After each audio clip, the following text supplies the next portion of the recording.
بسم اللہ الرحمن الرحیم رب اشرح لی صدری ویسر لی امری واحلل عقدۃ من لسانی یفقہوا قولی۔ سیرہ میں ہم ڈسکس کر رہے تھے ذات السلاسل کی جنگوں کا، جو کہ چھوٹے چھوٹے واقعات تھے، اور یہ ایک جگہ تھی جو کہ جس کا کہ پونڈ کا نام تھا، اور آپ صلی اللہ علیہ وسلم نے عمر ابن عاص کو بلا کر کہا تھا کہ جنگی لباس پہن کے آؤ تاکہ میں تمہیں کسی جنگ کا لیڈر بنانا چاہتا ہوں۔ تو اس پہ ہم نے یہ دیکھا تھا کہ آپ صلی اللہ علیہ وسلم نے ان کو یہ بتایا تھا کہ پیسے کی چاہت کا حصول جو ہے، اگر وہ صحیح موقع پر اور صحیح جگہ پہ خرچ کیا جائے تو وہ کوئی چیز بری نہیں ہے۔ یعنی فتنہ تو ہے مال، لیکن اس امتحان میں پاس بھی ہو سکتے ہیں۔ کس طرح سے پاس ہو سکتے ہیں؟ کہ اگر ہم اس کو صحیح جگہ پر اور صحیح راستے پہ خرچ کریں گے۔ اب یہ عامر کو جب بھیجا گیا، آپ صلی اللہ علیہ وسلم نے بھیجا تو 300 لوگ ساتھ دیے تھے، اور کہا تھا کہ خاموشی سے جا کر، خدا کو پتہ نہ چلے، ان کے اوپر جا کے حملہ کر دو۔ یہ سردی کا موسم تھا، اور رات کو سفر کرتے تھے، دن کو سفر نہیں کرتے تھے تاکہ دشمن کو خبر نہ ہو۔ اور پھر رات کو بھی جب سفر کرتے تھے تو فوج کے لوگوں کو آگ نہیں جلانے دیتے تھے۔ یہ ناراض ہوئے لوگ، ظاہر ہے کہ سارے باقی جو فوجی تھے وہ ناراض ہوئے، لیکن یہ کہتے تھے کہ اگر جلاؤ گے تو ان کو پتہ چل جائے گا، اور بہت سختی کی انہوں نے کہا کہ اگر تم نے آگ جلائی تو میں اسی آگ میں ڈال دوں گا۔ اب جب یہ وہاں خدا کے اس پہ پہنچے مقام پہ، لیکن تو جب پہنچے تو ان کو احساس ہوا کہ جو لوگوں کا نمبر ہے وہ بہت کم ہے، یہ جیت نہیں سکتے ہیں۔ لہٰذا یہ پیچھے ہٹ گئے، اور آپ صلی اللہ علیہ وسلم کو پیغام بھیجا کہ اور لوگ مجھے بھیج دیں مدد کے لیے۔ آپ صلی اللہ علیہ وسلم نے 200 لوگ اور بھیج دیے، جن میں عمر رضی اللہ عنہ اور ابوبکر رضی اللہ عنہ بھی شامل تھے، اور انچارج عبیدہ ابن جراح کو بنا دیا، جو کہ ایلیٹ صحابہ میں سے تھے۔ انشاءاللہ امید ہے کہ کوشش تو یہی ہے کہ سیرہ کے بعد صحابہ جو بڑے بڑے تھے ان کے بارے میں ہم تھوڑا بہت جان لیں گے۔ ہم یہ جانتے ہیں کہ عبیدہ ابن جراح جو تھے وہ عشرہ مبشرہ میں بھی سے تھے۔ عشرہ مبشرہ میں وہ 10 لوگ ہیں، یعنی عشرہ ہوتا ہے 10، مبشرہ ہوتا ہے خوشخبری، کہ 10 وہ لوگ جن کو جنت کی خوشخبری اس دنیا میں دے دی گئی تھی، اور ان میں ابو بکر رضی اللہ عنہ، حضرت عمر بن خطاب رضی اللہ عنہ، عثمان بن غنی رضی اللہ عنہ، عثمان بن عوف رضی اللہ عنہ، علی بن طالب رضی اللہ عنہ، زبیر بن عوام، عبد الرحمن بن عوف، سعید بن زید، سعد بن ابی وقاص، طلحہ بن عبیدہ اور ابو عبیدہ بن جراح تھے۔ یہ 10 صحابہ تھے جن کو اس دنیا میں جنت کی خوشخبری دی گئی تھی۔ تو آپ صلی اللہ علیہ وسلم نے جب ابو عبیدہ کو بھیجا تو یہ کہا کہ جب تم عمر کو ملو تو احتیاط برتنا کہ آپس میں اختلاف نہ ہو۔ جب یہ وہاں پہنچے تو اس وقت نماز کا وقت تھا۔ اقامت کے بعد ابو عبیدہ آگے بڑھے جماعت کروانے کو، کیونکہ ہمیشہ یہ ہوتا رہا ہے اسلام میں۔ اب یہ چیز ختم ہو گئی ہے کہ آرمی کا لیڈر ہی جماعت کرواتا ہے، یا امام جو ہوتا ہے وہ کرواتا ہے۔ جیسے کہ مسلمانوں کے خلیفہ بہت عرصے تک خطبہ دیا کرتے تھے اور پھر امامت بھی کروایا کرتے تھے۔ یعنی امیہ ڈائنسٹی میں ہمیشہ یہی ہوتا تھا کہ خلیفہ خطبہ دیتے تھے اور نماز کی امامت کراتے تھے، مگر اسلام کے زوال کے جب آنا شروع ہوا تو یہ پھر جو خلیفہ کا اس چیز کا جو سپردگی تھی وہ اماموں کو دے دی گئی، اور خلیفہ اس عہدے سے برا ہو گیا۔ بہرحال اب یہ آپس میں اختلاف کا آپ صلی اللہ علیہ وسلم نے کہا تھا کہ مت کرنا، لیکن جب یہاں پہنچے تو انہوں نے جب امامت کرانی چاہی تو عمر نے ان کو اس پہ اعتراض کیا، اور انہوں نے کہا کہ عمر نے کہا کہ تم تو صرف وہ لوگ ہو جو میری مدد کے لیے بھیجے گئے، اور میں نے بلایا ہے تم لوگوں کو، لہٰذا میں ابھی بھی لیڈر ہوں اور میں ہی امامت کرواؤں گا۔ اس پہ ابو عبیدہ بن جراح جو تھے وہ خاموش گئے، اور انہوں نے کہا کہ یا عمر تم امامت کروا دو، کیونکہ رسول اللہ صلی اللہ علیہ وسلم نے مجھے منع کیا تھا کہ اختلاف نہ کرنا۔ اب اگر تم میری نافرمانی کرو گے تو میں تمہاری نافرمانی نہیں کروں گا۔ یہاں سے ہمیں صحابہ کے پتہ چلتا ہے کہ ہمارے ہی جیسے ان کے جذبات تھے، اور لیکن ان کی کامیابی کیوں تھی؟ کیونکہ انہوں نے اپنے جذبات پر قابو پا لیا تھا۔ ان کی یہ بیسٹ لوگ کیوں تھے امت کے؟ کہ ان کے جو جذبات تھے، چاہے وہ محبت کے ہوں یا جنگ کے ہوں یا غصے کے ہوں یا جس طرح کے بھی جذبات ہوں، وہ تھے ان کے اندر، خواہش تھی لیڈری کی، سب کچھ تھا، لیکن فرق صرف یہ تھا کہ انہوں نے اپنے جذبات پہ قابو پا لیا تھا۔ لیکن آج ہم جو ہیں، آج ہم اپنے جذبات پہ قابو نہیں پا سکتے، اور اس کے بارے میں اللہ تعالیٰ نے سورہ فرقان کی آیت نمبر 43 میں یہی کہا ہے کہ ارائیتا، کیا تم دیکھتے ہو، من اتخذ الہہ ہواہ، کہ کیا تم دیکھتے ہو ان لوگوں کو جنہوں نے اپنی خواہشات کو اپنا الہ بنا دیا ہوا ہے۔ آج کیا ہے؟ ہماری خواہشات ہماری الہ ہے۔ چاہے قرآن کی نافرمانی ہو رہی ہے، میں نے خواہش پوری کرنی ہے، چاہے دین کی نافرمانی ہو رہی ہے، میں نے کرنی ہے، چاہے اللہ کی نافرمانی ہو رہی ہے، میں نے خواہش پوری کرنی ہے۔ کیوں؟ کیونکہ وہ میری خواہش ہے۔ تو اللہ تعالیٰ فرماتے ہیں کہ کیا تم نے دیکھا کہ جنہوں نے اپنے خواہشات کو اپنا الہ بنا لیا ہے، افانت تکون علیہ وکیلا، کیا تم ان کے اوپر وکیل ہو سکتے ہو؟ کہ کیا تم ان کو روک سکتے ہو اس چیز کے ساتھ؟ اللہ تعالیٰ آگے فرماتے ہیں ام تحسب ان اکثرهم یسمعون او یعقلون، یعنی اللہ تعالیٰ فرماتے ہیں کہ کیا تم سمجھتے ہو کہ یہ جنہوں نے اپنے خواہشات کو اپنا الہ بنا لیا ہے، وہ سنتے بھی ہیں یا عقل بھی رکھتے ہیں؟ اللہ تعالیٰ فرماتے ہیں انہم الا کالانعام، بلکہ وہ تو ایک جانوروں کی طرح سے ہے، بل ہم اضل سبیلا، بلکہ وہ اس سے بھی زیادہ بھٹکے ہوئے ہیں۔ یعنی خواہشات کی غلامی کرنا، خواہشات کی پیروی کرنا، اللہ تعالیٰ کہتے ہیں کہ جانوروں سے بدتر راستہ ہے، وہ جانوروں سے بدتر رہتا ہے۔ اور آج ہم دیکھیں کہ ہم اپنی خواہشات پر کس قدر قابو پاتے ہیں۔ ہمارا جو دل چاہتا ہے کرتے ہیں، ہم کرتے ہیں۔ اگر ہمارا دل چاہتا ہے کہ ہم روز باہر جا کے کھانا کھائیں، ہم وہ بھی کر لیتے ہیں۔ ہمارا دل چاہتا ہے کہ آج یہ پکا لیں، وہ پکا لیں، ادھر چلے جائیں، یہ سیر کر لیں، یہ لباس بنا لیں، یہ جوتیاں ہو جائیں، پرس میچنگ ہو، جوتی میچنگ ہو، ہمارے کلپس میچنگ ہو، ہماری جولری میچنگ ہو، ہر چیز ہماری خواہشات کے مطابق ہو رہی ہے۔ اور آج ہم اسی الہ کو، یہ جس کو کہ اللہ تعالیٰ کہتے ہیں کہ خواہشات کو الہ کو، اسی کو ہم الہ بنا کے بیٹھے ہوئے ہیں، اور اپنی خواہشات کی تکمیل میں ہم لگے ہوئے ہیں۔ لیکن اللہ کی رضا کن کاموں میں ہے، اس کا ہمیں بالکل بھی احساس نہیں ہے۔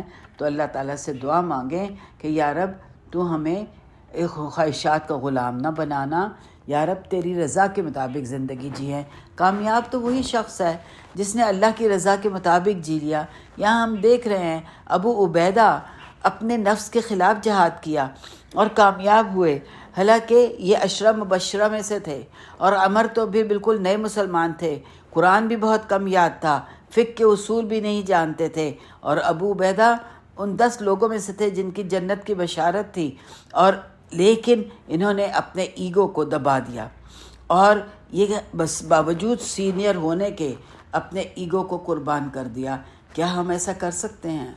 کیا ہم اگر ابو عبیدہ کی جگہ ہوتے تو ہم یہ نہ کہتے کہ لیکن میں تو بہت سینئر ہوں، میرا عہدہ دیکھو، میرا علم دیکھو، میرا فقہ دیکھو، میرا دین دیکھو، دیکھو میں تو عشرہ مبشرہ میں سے ہوں، میری تو یہ خوشخبریاں آئی ہوئی ہیں، تو تم مجھ سے کیسے سینئر ہو سکتے ہو؟ لیکن نہیں، کیونکہ رسول پاک صلی اللہ علیہ وسلم نے یہ کہا تھا کہ جب وہ ہو تو اختلاف نہیں کرنا، اس لیے باوجود اپنی سینیورٹی کے کیا چیز قربان کی؟ اپنا ایگو قربان کر دیا، اور اتحاد کی خاطر اللہ اور رسول کے فرمان کو قبول کر لیا انہوں نے۔ اور یہ اس کو کہتے ہیں ٹرو لیڈرشپ، یعنی اگر ہم کہیں کہ جو سچا دین، جو سچا کسی کے دل کے اندر دین سمایا ہوا ہے، وہ یہ چیز ہے۔ ابو عبیدہ کی جو دوسری ایک اور چیز بہت امپورٹنٹ ہے کہ ابو عبیدہ کی آرمی میں کس کو آپ صلی اللہ علیہ وسلم نے بھیجا؟ عمر رضی اللہ عنہ، ابو بکر رضی اللہ عنہ، مگر لیڈر کس کو بنایا؟ ابو عبیدہ کو۔ کیوں؟ اس لیے کہ ضروری نہیں ہے کہ جو امام ہے وہ بیسٹ لیڈر بھی ہو، فیلڈ میں قابلیت بھی اہم ہے۔ یعنی آرمی ایکسپیرینس ابو عبیدہ کا زیادہ تھا، حضرت عمر رضی اللہ عنہ کا نہیں تھا، حضرت ابوبکر رضی اللہ عنہ کا نہیں تھا، لہٰذا ان کو لیڈر نہیں بنایا، باوجود اس کے کہ سینئر ترین صحابہ تھے، لیکن اس کے باوجود ان کو لیڈر نہیں بنا کے بھیجا، ابو عبیدہ کو لیڈر بنا کے بھیجا۔ کیوں؟ کیونکہ آرمی کی جو نالج تھی، جنگ کی بارے میں جو علم تھا، وہ ابو عبیدہ کا زیادہ تھا، اس لیے ابو عبیدہ کو بنا کے لیڈر بھیجا گیا۔ تو ان چیزوں سے ہم نے اپنی زندگی کے لیے کیا سبق سیکھنے ہیں، ہم کس طرح سے اپنے آپ کو تبدیل کر سکتے ہیں۔ اور اب سیرہ جو کہ تقریباً اپنے اینڈ کو آ رہی ہے، کیا ہم نے اپنا کوئی بھی عمل اس سیرہ کو سننے کے بعد اپنے اللہ کی رضا کی خاطر کر لیا؟ کیا ہم نے واقعی میں اپنے اندر تبدیلی لے کر آ گئے؟ اگر نہیں تو آج ہی سے یہ عہد کر لیں کہ میں اپنی خواہشات پر کنٹرول کروں گی اور اللہ کی رضا کے مطابق زندگی گزاروں گی۔ یعنی کہیں نہ کہیں تو ہم تبدیلی لے کر آئیں۔ تو اس لیے ہمیں سیرہ سے جو سبق سیکھنے ہیں اور اپنی عملی زندگی میں ان کو لاگو کرنا ہے، اس کا بھی تو عہد کریں نا، اس کے اوپر بھی توجہ دیں۔ ہم سیرہ تو سن رہے ہیں اور جان بھی رہے ہیں کہ کیا ہوا آپ کی زندگی میں اور کیا کیا واقعات پیش آئے، لیکن اس سیرہ کو ہم سن کیوں رہے ہیں؟ کیا ریزن ہے کہ ہم سن رہے ہیں؟ ہم تو اسی لیے سن رہے ہیں کہ آپ صلی اللہ علیہ وسلم کا عمل کیا تھا اور ہمیں کس کی پیروی کا حکم دیا ہے؟ رسول اللہ صلی اللہ علیہ وسلم کی۔ تو پھر بھی کیا ہم ان کی اب پیروی نہیں کریں گے؟ کیا پھر بھی ہم ان کو اپنے آپ کو تبدیل نہیں کریں گے؟ تو یہ تو بہت افسوس کا مقام ہے کہ سیرہ اینڈ ہو رہی ہے ہماری۔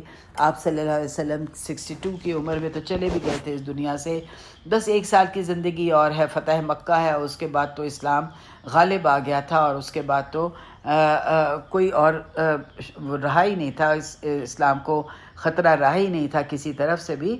تو اس چیز کے لیے ہمیں توجہ دینی ہے کہ ہم نے اب تک جتنا کچھ سنا ہے اس میں سے ہم اپنے پوائنٹس لکھ لیں کہ مجھے اپنی زندگی میں، میری زندگی میں یہ کمی ہے، مثلا میری خواہشات بہت زیادہ ہیں، مجھے ان کو کم کرنا ہے۔ اگر میں نے کسی بھی اس میں اپنی حکمرانی چاہتی ہوں یا اپنا فیصلہ منوانا چاہتی ہوں یا اپنا حکم منوانا چاہتی ہوں تو اس میں مجھے اپنے آپ کو کمی کرنی ہے۔ ان تمام چیزوں میں اپنے روزمرہ کی زندگی میں کہاں مجھے تبدیلی لانی ہے، یہ تو ہر شخص خود جانتا ہے نا۔ میں تو صرف سنا رہی ہوں، میں تو صرف اپنے بارے میں کہہ سکتی ہوں ہاں میری اس چیز میں کمی ہے، اس چیز میں کمی ہے، لیکن باقی سننے والے تو اپنے بارے میں خود جانتے ہیں کہ ان کو کس چیز میں اپنے آپ کو تبدیل کرنا ہے، کس چیز میں اللہ کی رضا اور رسول کی رضا کے مطابق اپنی زندگی کو لے کر آنی ہے۔ تو تبدیلی کا ارادہ کر لیں اور اللہ کی رضا کے مطابق زندگی گزارنے کی کوشش کریں۔ ایک اور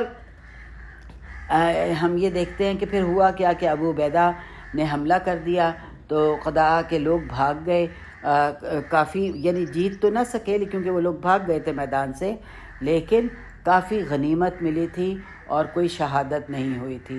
اس کے علاوہ ایک اور چھوٹی سی جنگ ہوئی تھی کہ کچھ صحابہ کو حملے کے لیے بھیجا تھا، راستے میں ایک شخص عامر ملا تھا، یہ مسلمان تھا اور سیکرٹ مسلمان تھا، کسی کو پتہ نہیں تھا۔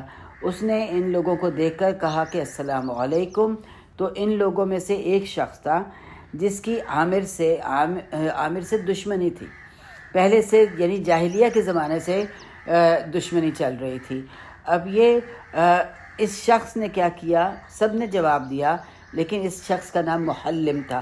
اس شخص نے محلم نے ان کو جواب نہیں دیا اور یہ کہا کہ نہ ہی اس کا اسلام قبول کیا، اور یہ کہہ دیا کہ تم جو ہو مسلمان نہیں ہو، جھوٹ بول رہے ہو۔ آپ صلی اللہ علیہ وسلم کو یہ خبر ملی تو آپ کو یہ بات اچھی نہ لگی اور آپ نے اس کے بارے میں کہا کہ یہ بات اچھی نہیں ہے۔ آپ صلی اللہ علیہ وسلم نے اس میں یہی کہا کہ اگر وہ ظاہر ہے کہ اگر وہ ایک شخص منہ سے آپ کو سلام کر رہا ہے تو پھر کیسے ہو سکتا ہے کہ وہ مسلمان نہ ہو۔ اور پھر یہاں پہ سورہ نساء کی آیات بھی اتر آئیں جس میں کہ اللہ تعالیٰ نے فرمایا کہ یا ایھا الذین آمنو، اے لوگو جو ایمان لائے ہو، اذا ضربتم فی سبیل اللہ، جب تم سفر کرو اللہ کی راہ میں، فتبینوا، اور تم اچھی طرح تحقیق کر لو، کس بات کی کہ ولا تقولوا لمن القی علیکم السلام لست مؤمنا، اور نہ تم کہو اس کو جس نے تمہارے پہ سلام کیا ہے کہ تم مومن نہیں ہو، تبتغون عرض الحیات الدنیا، تم کیا چاہتے ہو؟ دنیا کی زندگی چاہتے ہو، فعند اللہ مغانم کثیرہ، اور اللہ کے پاس تو بہت سے مغانم ہیں، کذالک کنتم فی قبل، تم بھی تو اس سے پہلے ایسے ہی تھے، فمن اللہ علیکم فتبینوا، تو اللہ نے احسان کیا تم پر اور تمہیں یعنی اسلام کی نعمت سے نوازا، بس اچھی طرح سے تم چھان بین کر لیا کرو، ان اللہ کان بما تعملون خبیرا، کہ اللہ تعالیٰ جو کچھ تم عمل کر رہے ہو اس کے بارے میں بہت ہر چیز کی خبر رکھنے والا ہے۔ تو یہ آیات سورہ نساء کی آئیں، آیات 94، تو اس سے اللہ تعالیٰ نے سارا جو محلم کا معاملہ تھا وہ سامنے کر دیا۔ بہرحال دونوں قبیلوں میں یعنی جنگ ہوئی، جب جنگ ہوئی تو محلم کی جو قبیلہ تھا اس نے آپ صلی اللہ علیہ وسلم جو تھے وہ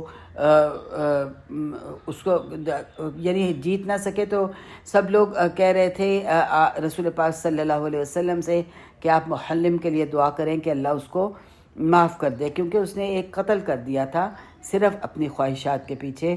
تو آپ صلی اللہ علیہ وسلم یہ واحد موقع تھا کہ آپ نے اس کے لیے دعا نہیں کی، اور محلم جب مر گیا تو اس کو دفنانے کی کوشش کی، مگر زمین نے اس کو نکال دیا۔ 3 دفعہ اس کو دفنانے کی کوشش کی گئی لیکن اس کو زمین نے نکال دیا۔ اس کے بعد اس کو ایک وادی میں رکھا گیا جہاں دونوں طرف پہاڑ تھے، اور پہاڑ کے اوپر سے پتھر پھینک کر اس کو اس کے نیچے دبا دیا گیا۔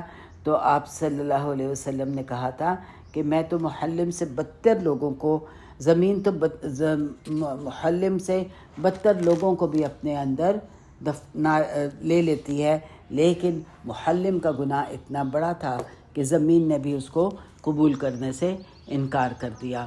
اب یہاں پہ ہم تھوڑا سا آگے کرتے ہیں، ہم فتح مکہ شروع کر دیتے ہیں، لیکن فتح مکہ کے لیے ہمیں بہت سی ہسٹری بھی جاننے کی ضرورت ہے، کیونکہ فتح مکہ کافی لمبا ٹاپک ہے جو کہ چلے گا۔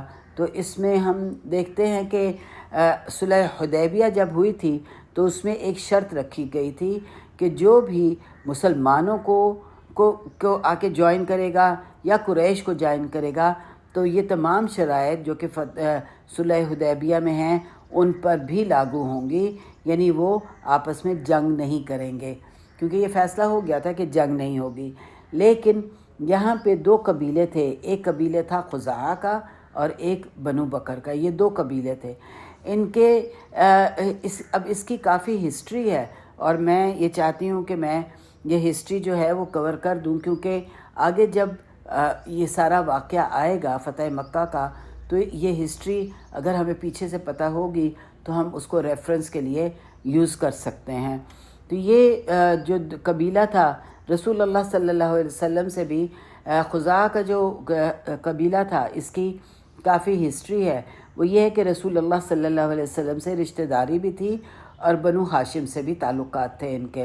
یہ وہی قبیلہ تھا جس نے ماضی میں جرہم قبیلے کو مکہ سے نکال دیا تھا۔ جرہم کا قبیلہ کون تھا؟ اسماعیل جو ابراہیم علیہ السلام کے بیٹے اسماعیل علیہ السلام تھے، ان کا یہ سسرال تھا۔ تو انہوں نے یعنی اسماعیل علیہ السلام نے جرہم قبیلے میں شادی کی تھی۔ ابراہیم علیہ السلام جب مکہ میں اسماعیل علیہ السلام کو چھوڑا تھا تو ہمیں اس بات کی تو امید ہے کہ نالج ہوگی کہ جب اسماعیل علیہ السلام کو ابراہیم علیہ السلام چھوڑ کے گئے تھے تو ظاہر ہے کہ وہاں پانی نہیں تھا، اور پانی کی تلاش میں ہاجرہ جو تھیں وہ جگہ جگہ گھوم رہی تھیں اور پانی تلاش کر رہی تھیں، تو پانی نکل آیا تھا اسماعیل علیہ السلام جہاں پہ پاؤں مار رہے تھے۔ تو ایک قبیلہ تھا جو کہ پانی کی تلاش میں وہاں آ گیا تھا، اور اس قبیلے کا نام جرہم قبیلہ تھا۔ یہ جرہم قبیلہ ہی وہاں بس گیا تھا، اور اسماعیل علیہ السلام کی شادی بھی انہی کے ساتھ ہوئی تھی، اور تقریباً 1000 سال سے اوپر یہ مکہ ہی میں رہے تھے، اور یہ نیک لوگ تھے شروع میں، مگر وقت گزرنے کے ساتھ ساتھ ان میں برائیاں آنی شروع ہو گئیں، اور یہ حجاج کو لوٹ لیتے تھے، ڈاکے ڈالتے تھے، تو اس قسم کی یہ حرکتیں کرتے تھے وقت کے ساتھ ساتھ۔ اور اس موقع پر خزاع کی جو ٹرائب تھی انہوں نے یہ کیا تھا کہ ان کو مکہ سے نکال دیا تھا، یعنی جرہم کے قبیلے کو نکال دیا تھا، اور اگلے 400 سال تک خزاع کی ٹرائب مکہ میں یعنی رہی تھی، جو کہ بہت بڑا اعزاز تھا۔ اب یہ یعنی کہ جرہم قبیلے کو میں یہ کہہ رہی ہوں کہ خزاع کی ٹرائب نے یعنی جرہم کے قبیلے کو نکال دیا تھا، اور نیکسٹ 300 to 400 سال تک خزاع کا قبیلہ جو تھا وہ مکہ ہی میں رہا، جو کہ ایک بہت بڑا اعزاز تھا۔ ان کا چیف تھا عمر بن ابن حیی، یہ ان کا چیف تھا، اور یہ وہ پہلا شخص تھا جس نے کہ بت پرستی بنی اسماعیل میں لے کر آیا۔ یہ جو عرب قبیلہ تھا اس میں عرب میں عام کیا تھا اس نے۔ یہ سریا گیا تھا، وہاں پہ اس نے ایک بہت بڑی ٹرائب عمالقہ کو دیکھا کہ وہ بت پرست قوم ہے، مگر اور بہت جن نما لوگ تھے، بڑے لمبے تڑنگے یہ لوگ تھے، مائٹی سویلائزیشن تھی ان کی۔ یہ ان سے بہت امپریس ہوا اور ان سے تحفے میں بت مانگا۔ انہوں نے حبل جو بت تھا وہ اس کو دیا، جو ہزاروں سال پھر مکہ کا بھی بت رہا۔ اور احد میں ابو سفیان نے، اگر ہمیں یاد ہو کہ احد کی جنگ میں جب وہ جیتا تھا تو اس نے کیا کہا تھا، اولو حبل، یعنی حبل جیت گیا، لیکن آپ نے کہا تھا کہ نہیں، اللہ اکبر، اللہ جیتا ہے۔ یہ یعنی حبل کا جو بت تھا اس کی ہسٹری بتا رہی ہوں۔ اس کو ہم اب یہیں روکتے ہیں، انشاءاللہ کل پھر میں اس کو دوبارہ شروع کر کے اس کا ہم جانیں گے کہ یہ قصہ سارا ہم کیوں کر رہے ہیں، اور آگے اس کی کیا اہمیت ہے جو کہ فتح مکہ میں آئے گی۔ تو پھر اس کی ہمیں ڈیٹیل جو ہے آج سنی ہوئی انشاءاللہ آگے کام آ جائے گی۔ اللہ تعالیٰ سے دعا ہے کہ وہ ہمارے گناہ کبیرہ صغیرہ معاف فرمائے، جانے انجانے گناہ معاف فرمائے، اور دعا مانگیں کہ اللہم انک خلقت نفسی، کہ اے اللہ تعالیٰ تو نے میرے نفس کو پیدا کیا ہے، اور وانت توفاہا، تو یہ تو ہی ہے جس نے کہ اس کو موت دیتا ہے، تو ہی ہے جو کہ اس کو زندہ رکھتا ہے۔ اگر تو اس کو زندہ رکھتا ہے تو حفاظت فرما، اور اگر موت دے دیتا ہے تو اس میرے نفس کو معاف کرنا دینا۔